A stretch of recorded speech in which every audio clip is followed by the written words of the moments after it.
नमस्कार साथियों, आज मैं आपको सामान्य ज्ञान का 50 बहुत ही महत्वपूर्ण प्रश्न बतलाने वाला हूं, जो कि सभी प्रश्न हर एक गवर्नमेंट एग्जाम में पूछे जाने वाले बहुत ही महत्वपूर्ण प्रश्न है। तो दोस्तों आपसे एक रिक्वेस्ट, वीडियो को शुरू से लेकर अंत तक अंत का प्रश्न बहुत ही इंपॉर्टेंट प्रश्न है। तो चलिए इस वीडियो को स्टार्ट करते हैं। आपका पहला क्वेश्चन क्या लिखा हुआ है? प्रथम मुस्लिम आक्रमणकारी मूलतः कहाँ के निवासी थे? प्रथम मुस्लिम आक्रमणकारी जो है मूलतः कहाँ के निवासी थे? अरब देश के निवासी थे। अरब देश के निवासी थे, एकदम राइट आंसर होगा। अगला क्वेश्चन की बात करते हैं। दूसरा नंबर को क्या करें दोस्तों? तुर्कों में गजनवी वंश की स्थापना किसने की? तुर्कों में गजनवी वंश की जो स्थापना है वह किसने की? वह दोस्तों अल्पतगिन गजनी ने की थी। अल्पतगिन गजनी ने की थी, भी एकदम राइट आंसर होगा। अगला क्वेश्चन की बात करते हैं। तीसरा नंबर को क्या करें? दिल्ली सल्तनत में सबसे लंबा शासन किस सुल्तान का रहा? दिल्ली सल्तनत में सबसे लंबा शासन जो है किस सुल्तान का रहा है दोस्तों? बहलोल लोदी का रहा दोस्तों। लगभग हमको लगता है 38 साल तक कुछ ऐसे ही, एकदम राइट आंसर होगा। अगला क्वेश्चन की बात करते हैं। चौथा नंबर को क्या करें? दिल्ली सल्तनत का वास्तविक संस्थापक कौन था? दिल्ली सल्तनत का जो वास्तविक संस्थापक था कौन था? ये दोस्तों कुतुबुद्दीन ऐबक। कुतुबुद्दीन ऐबक था दिल्ली सल्तनत का वास्तविक संस्थापक। ये एकदम राइट आंसर होगा। अगला क्वेश्चन की बात करते हैं। चौथा नंबर पांचवा नंबर को क्या करें दोस्तों? भारत में जजिया कर लगाने वाला जो प्रथम मुस्लिम शासक कौन था? भारत में जजिया कर लगाने वाला जो प्रथम मुस्लिम शासक था कौन था? मोहम्मद बिन कासिम। मोहम्मद बिन कासिम था भारत में जजिया कर लगाने वाला प्रथम मुस्लिम शासक, भी एकदम राइट आंसर होगा, मोहम्मद बिन कासिम। अगला क्वेश्चन की बात करते हैं। छठा नंबर को क्या करें दोस्तों? सिंध क्षेत्र में अरबों द्वारा किसका जो है प्रचलन प्रारंभ किया? सिंध क्षेत्र में अरबों द्वारा जो है किसका प्रचलन प्रारंभ जो है किया? यह दोस्तों किसका कर किया था दोस्तों? इस्लाम धर्म का। इस्लाम धर्म का किया, एकदम राइट आंसर होगा। अगला क्वेश्चन की बात करते हैं। सातवां नंबर को क्या करें दोस्तों? ऊँट पालन तथा खजूर की खेती किसके लिए प्रारंभ हुई? ऊँट पालन तथा खजूर की खेती के लिए जो है किसके प्रारंभ हुई? ये दोस्तों अरब आक्रमणकारियों द्वारा प्रारंभ हुई, भी एकदम राइट आंसर होगा। अगला क्वेश्चन की बात करते हैं। 8वां नंबर को क्या करें दोस्तों?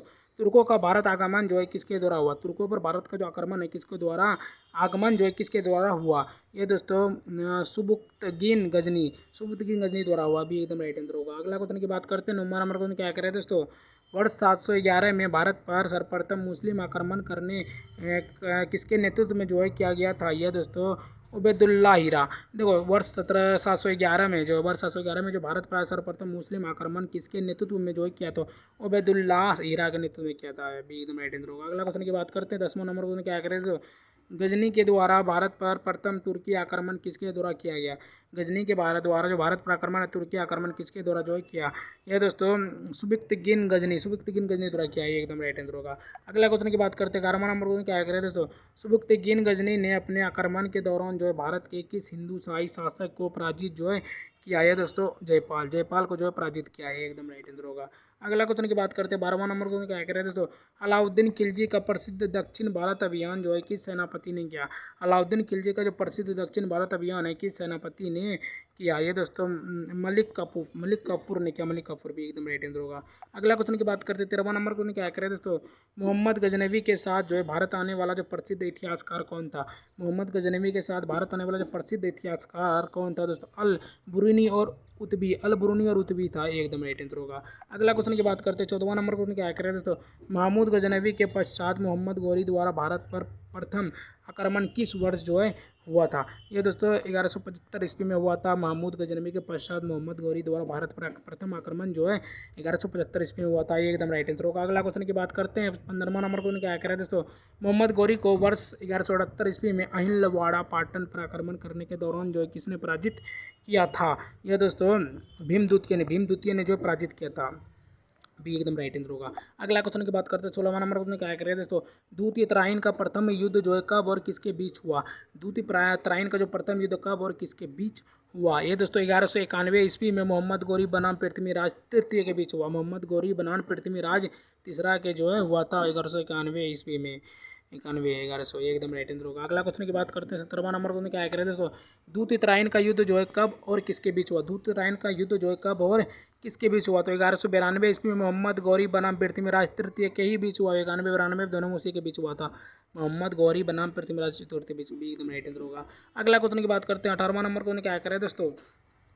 मोहम्मद गौरी ने कन्नौज में बीच के शासक जयचंद्र को किस युद्ध में जो है पराजित किया? यह दोस्तों चंदावर दावर के युद्ध में जो है पराजित किया था। मोहम्मद गौरी ने कन्नौज के बीच के शासन जयचंद्र को जो है किस युद्ध में पराजित किया था? चंदाव दावर के युद्ध में, भी एकदम राइट आंसर होगा। अगला क्वेश्चन की बात करते हैं। 19वां नंबर को क्या करें दोस्तों?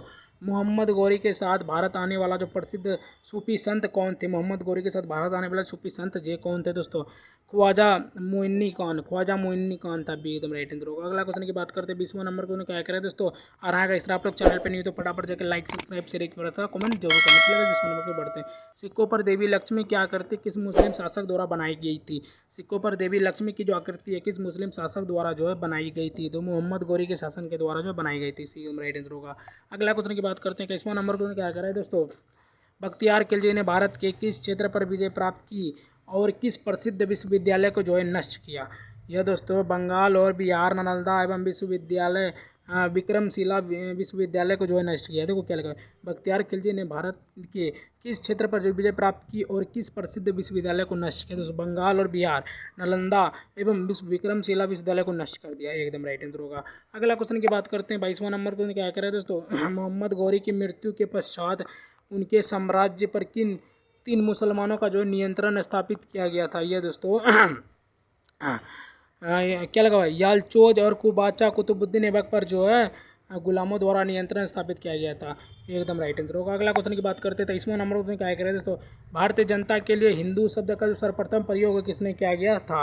ये दोस्तों अरबों द्वारा किया गया था। भारतीय जनता के शब्द लिए हिंदू शब्दों का जो सर्वप्रथम प्रयोग किया गया था वह अरबों द्वारा किया गया था, भी एकदम राइट आंसर होगा। अगला क्वेश्चन की बात करते हैं 24वां नंबर को क्या करें दोस्तों। सिंधु के क्षेत्र में मोहम्मद बिन कासिम ने अपनी अंतिम जो विजय किस नगर पर जो है प्राप्त की। यह दोस्तों मुल्तान नगर पर प्राप्त की थी, इसी एकदम राइट आंसर होगा। अगला क्वेश्चन की बात करते हैं 25वां नंबर को क्या करें दोस्तों। दिल्ली सल्तनत की स्थापना कब हुई। दिल्ली सल्तनत की जो स्थापना है वो दोस्तों 1206 ईस्वी में हुई, 1206 ईस्वी में, भी एकदम राइट आंसर होगा। अगला क्वेश्चन की बात करते हैं 26वां नंबर को क्या करें दोस्तों। दिल्ली सल्तनत में प्रथम स्थायी सेना का संगठन जो है किस सुल्तान ने किया। ये दोस्तों अलाउद्दीन खिलजी सुल्तान ने किया था दिल्ली सल्तनत में प्रथम स्थायी सेना का संगठन, भी एकदम राइट आंसर होगा। अगला क्वेश्चन की बात करें 27वां नंबर को क्या करें दोस्तों।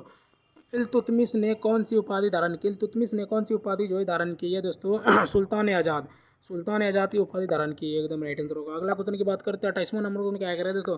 इल्तुतमिश का जो शासनकाल कब था। इल्तुतमिश का जो शासनकाल था वो 1210 से 1236 ईस्वी तक था, 1210 से 1236, भी एकदम राइट आंसर होगा। अगला क्वेश्चन की बात करते हैं 29वां नंबर को क्या करें दोस्तों। दिल्ली सल्तनत पर शासन करने वाले पहले स्वतंत्र शासक जो है वह कौन थे। वह तो कुतुबुद्दीन ऐबक थे, भी एकदम राइट आंसर होगा। अगला क्वेश्चन की बात करते हैं 30वां नंबर को क्या करें दोस्तों। बलबनी वंश के संस्थापक कौन थे। बलबनी वंश के जो संस्थापक थे वह थे दोस्तों कौन थे दोस्तों। बलबन ही थे, भी एकदम राइट आंसर होगा। अगला क्वेश्चन की बात करते हैं 31वां नंबर को क्या करें दोस्तों। तुर्की वंश के प्रमुख शासन कौन थे जिनके शासनकाल में दिल्ली सल्तनत मजबूत हुई। कौन थे दोस्तों। यह तो दोस्तों इल्तुतमिश और बलबन थे, भी एकदम राइट आंसर होगा। अगला क्वेश्चन की बात करते हैं 32वां नंबर को क्या करें। दिल्ली सल्तनत में तुर्क वंश का शासन काल जो है कब तक रहा। यह दोस्तों 1206 से 1290 ईस्वी तक रहा, भी एकदम राइट आंसर होगा। अगला क्वेश्चन की बात करते हैं 33वां नंबर को क्या करें दोस्तों। कुतुबुद्दीन ऐबक ने किसे राजधानी बनाया। कुतुबुद्दीन ऐबक ने किसे राजधानी बनाया दोस्तों। दिल्ली को राजधानी बनाया, भी एकदम राइट आंसर होगा। अगला क्वेश्चन की बात करें 34वां नंबर को क्या करें दोस्तों। दिल्ली सल्तनत में मोहम्मद बिन तुगलक का शासनकाल कब का था। कब का था दोस्तों। 1325 से 1351 का था, 1325 1351 का था, भी एकदम राइट आंसर होगा ईस्वी। अगला क्वेश्चन की बात करते हैं 35वां नंबर को क्या करें दोस्तों। फिरोज शाह तुगलक का शासनकाल कब का था। फिरोज शाह तुगलक का जो शासनकाल है वो कब का था। वह था दोस्तों 1351 से 1388 ईस्वी, 1351 से 1388 ईस्वी तक का था, सी एकदम राइट आंसर होगा। अगला क्वेश्चन की बात करें 36वां नंबर को क्या करें दोस्तों। सिकंदर लोदी का शासनकाल कब का था। सिकंदर लोदी का जो शासनकाल का था वह था दोस्तों 1451 से 1489 तक का, 1451 से 1489 ईस्वी तक का था, भी एकदम राइट आंसर होगा। अगला क्वेश्चन की बात करते हैं 37वां नंबर को क्या करें दोस्तों। ख्वाजा नजीरुद्दीन मोहम्मद शाह का जो शासनकाल कब का था। ख्वाजा नजीरुद्दीन शाह का जो शासनकाल 1300 क्या लगा हुआ है, क्या लगा हुआ क्वेश्चन पढ़िए। ख्वाजा नजीरुद्दीन महमूद शाह का जो शासनकाल कब था। यह था जो 1394 से 1413, 1394 से 1413 ईस्वी तक का था, भी एकदम राइट आंसर होगा। अगला क्वेश्चन की बात करते हैं 38वां नंबर को क्या करें दोस्तों। दिल्ली सल्तनत में सुल्तान के पद पर शासन करने वाले जो शासक की मुद्राएं किसने शुरू की गई थी।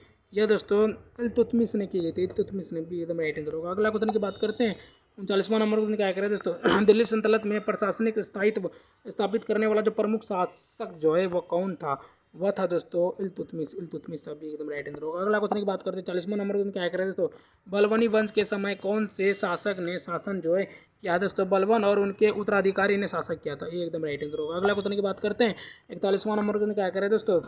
गुलाम वंश की स्थापना किसने की थी? गुलाम वंश की जो स्थापना है वह किसने की थी? वह तो कुतुबुद्दीन ऐबक ने, कुतुबुद्दीन ऐबक ने की थी। बी एकदम राइट आंसर होगा।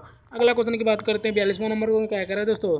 कुतुबुद्दीन ऐबक का राज्याभिषेक कब और कहाँ हुआ? कुतुबुद्दीन ऐबक का राज्याभिषेक जो है कब और कहाँ? 25 जून 1206 ईस्वी लाहौर में, 25 जून 1206 ईस्वी में लाहौर में हुआ। बी एकदम राइट आंसर होगा। अगला क्वेश्चन की बात करते हैं। 43वां नंबर को क्या कह रहे थे?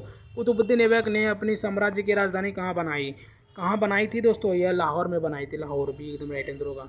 अगला क्वेश्चन की बात करते हैं। 44वां नंबर को क्या कह रहे थे? कुतुबुद्दीन ऐबक ने सुल्तान की उपाधि धारण की थी या नहीं?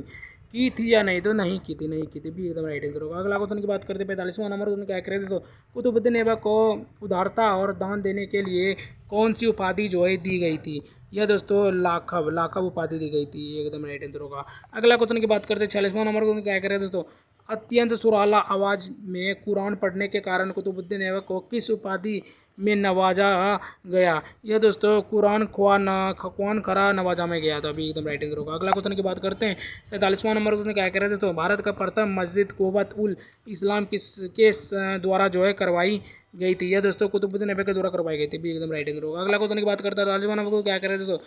कुतुब मीनार का निर्माण जो है किसके नाम पर प्रारंभ हुआ? कुतुब मीनार का निर्माण यह दोस्तों ख्वाजा कुतुबुद्दीन बख्तियार काफ़ी के निर्माण पर हुआ था। काफ़ी के भी एकदम राइट आंसर होगा। काकी के निर्माण पर। अगला क्वेश्चन की बात करते हैं। 39वां नंबर को क्या कह रहे थे दोस्तों? कुतुबुद्दीन ऐबक की मृत्यु कब और कैसे हुई थी? यह दोस्तों 1210 ईस्वी में चौगान खेलते समय घोड़े से गिरने के कारण जो है हो गई थी। भी एकदम राइट आंसर होगा। अगला क्वेश्चन की बात करें। 50वां नंबर को क्या कह रहे थे दोस्तों? कुतुबुद्दीन ऐबक की मृत्यु के पश्चात उसके पुत्र आरम शाह को अपदस्त का मतलब गुलाम वंश का अगला शासक कौन बना था दोस्तों? यह इल्तुतमिश बना था। कुतुबुद्दीन ऐबक की मृत्यु के पश्चात उसके पुत्र आरम शाह को अबदस्त का गुलाम वंश का अगला शासक कौन बना था? इल्तुतमिश बना था। एकदम राइट आंसर होगा। तो दोस्तों आज मैंने आपको टोटल 50 बहुत ही महत्वपूर्ण प्रश्न बतला दिए, जो कि सभी प्रश्न ऑल गवर्नमेंट एग्जाम में पूछे जाने वाले बहुत ही महत्वपूर्ण प्रश्न तैयार करके आप लोग इसी तरह की वीडियो देखना चाहते हैं, लाइक सब्सक्राइब करें, एक तरह से कमेंट जो ताकि अगला वीडियो पहुंचेगा। ठीक है, मिलते हैं किसी और नए वीडियो के साथ। तब तक के लिए बाय बाय। जय हिंद, जय भारत।